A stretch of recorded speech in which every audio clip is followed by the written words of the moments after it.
Hello বন্ধুরা, সবাই কেমন আছো? তো শুভ দুপুর। আমি গেছিলাম আমার ছেলেকে স্কুলে ছাড়তে।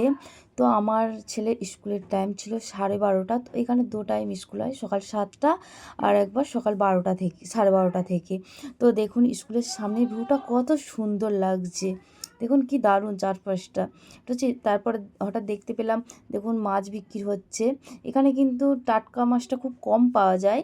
তো দেখো কত ধরনের মাছ, দেখো অনেক ধরনের বড় ছোট কত ধরনের মাছ পাওয়া যাচ্ছে। তো তোমাদের কার কার এই ধরনের মাছ খেতে ভালো লাগে কমেন্ট করে জানাবেন। আর যদি ভিডিওটা ভালো লাগে তো লাইক কমেন্ট করে পাশে থাকবেন। টাটা।